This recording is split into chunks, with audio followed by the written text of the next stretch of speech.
Yes, sir. Yo, what's going on, guys? Welcome to another video. In today's video, we are going to talk about exactly what the Fed said and some other very important updates that came out today as it relates to the economy and your money. So let's go ahead and get right into it, right? So the Fed raised its key short-term interest rates by 0.75 of a percentage point.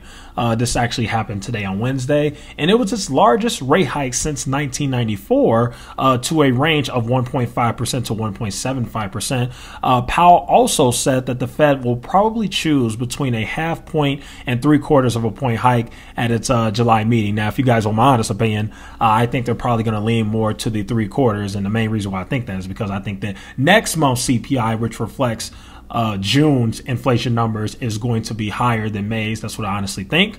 Jerome Powell also said that we are not trying to induce a recession. Let's be clear about that. That is what he told reporters. You guys already know how I feel about that. I think that is stupid. I think that is insane. The Fed is still trying to stick by that whole soft landing thing, which I think is not going to happen. If I could be completely honest, I don't see that happening. I think the Fed, the fact that they're even being this aggressive raising interest rates, is definitely going to hurt the economy and make it go further lower, or at least not as high, right? Jerome Powell also said, we are trying to achieve 2% inflation, consistent with a strong labor market. Yeah, good luck with that, which would include higher unemployment.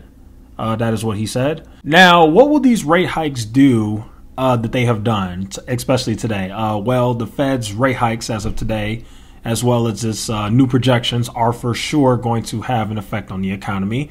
It will do so by pushing up rates for credit cards, home equity lines of credit, and mortgages, and as well as other loans, right?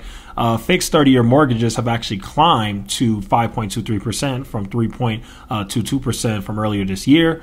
In terms of the actual economy, we actually had retail sales that came out, and retail sales actually turned negative in May as consumers pulled back spending while inflation surged. This was according to the Commerce Department, which reported this actually today, the same day as FOMC. On top of that, the Fed slashed its GDP growth projection for 2022 to 1.7% from 2.8%. That's actually pretty huge. That's a big cut. And the central bank also lowered its growth expectations for 2023 and 2024 to less than 2%. That is not good. And to top all of that off, the Atlanta Fed GDP Now forecast points to another quarter. That's right, ladies and gentlemen, with negative U.S. growth. This is following today's weak retail sales.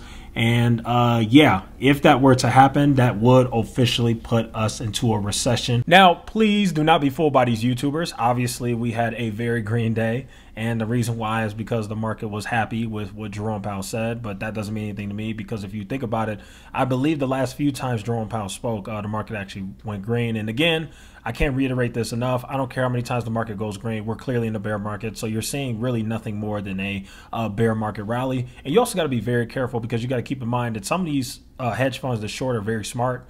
So some of them are smart enough to know when to cover. And normally when that happens, you do start to see the market have a nice little rally. And I know everybody gets super excited, but if you're not like a complete day trader, which I don't recommend day trading at all, but if you're not a complete day trader, if you're more like a long-term investor like me, honestly, these rallies shouldn't even matter to you.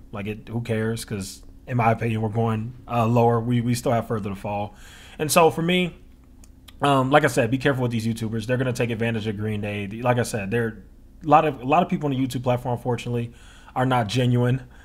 They flip with whatever the market's doing. So you're going to see a lot of YouTubers who are bearish on Monday start to get bullish again and saying, oh my God, the market's green. Me over here, I'm not fazed by it at all. I don't care. I'm still not buying stocks. I still think we have further to fall. I am still very pessimistic and bearish on the market.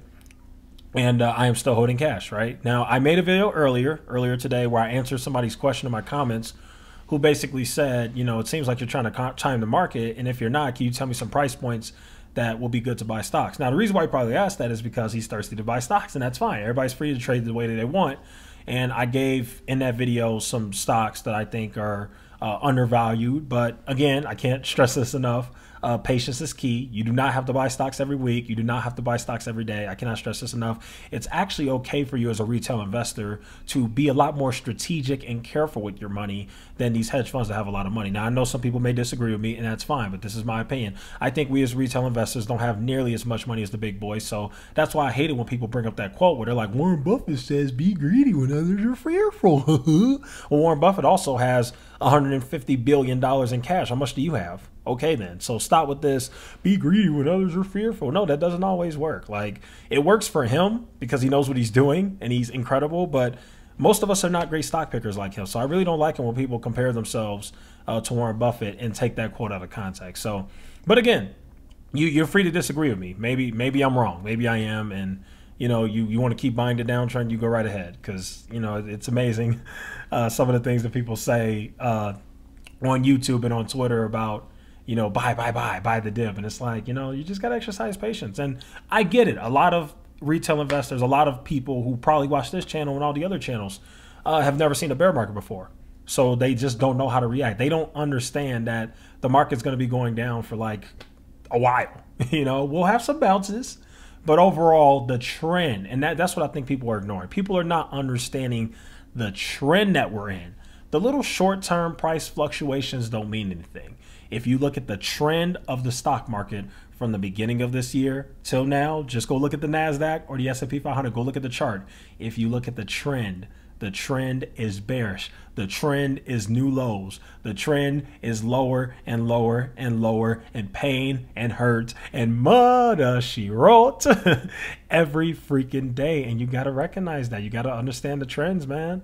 And that's what I recognize. This is the trend we're in. Now, again, I reiterated this so many times. This doesn't mean I don't own any stocks. I'm not 100% cash. I just have no interest in buying stocks right now. So that's it. I continue to reiterate my thesis. I know all the YouTubers are going to flip-flop, and they're green one day and bearish to one day and bullish one day and neutral one day. Over here, we're very consistent. When I believe it's time to be bullish on stocks, I will let you know and I will give my opinion. But for now, I am going to sit my butt back, relax in this hotel room, and enjoy my vacation and enjoy life. And I am going to continue to monitor what's going on in the news and what's going on in the economy and what's going on with the Fed and interest rates. And pretty soon I will eventually make my decision and at least give my opinion on when I think it actually makes sense to buy stocks. But as of right now, I don't think so. I still think we got further downside. I would say at least wait till the S&P 500 gets to 3,500. At least wait for that. And I know a lot of people are like, that's never going to happen. Yeah, Just like when the S&P was at 4,500, nobody ever thought it would get here to 3,700, right? Telling you, bear markets are brutal. They suck. By the way, crypto's going to get killed too, so I'm still not ready to buy crypto yet. But when that time comes, I will buy some Bitcoin and Ethereum. So there you have it. So anyway, there you guys have it. That'll go ahead and conclude today's video. I may or may not do a live stream today. I really want to, guys, but I don't know. I have so much to do. So if I don't do a live stream today, I will definitely do one on Thursday. So we'll see what happens with that. But anyway, thank you guys so much for watching this video. Feel free to like, share, and subscribe. I'll see you guys in the next one.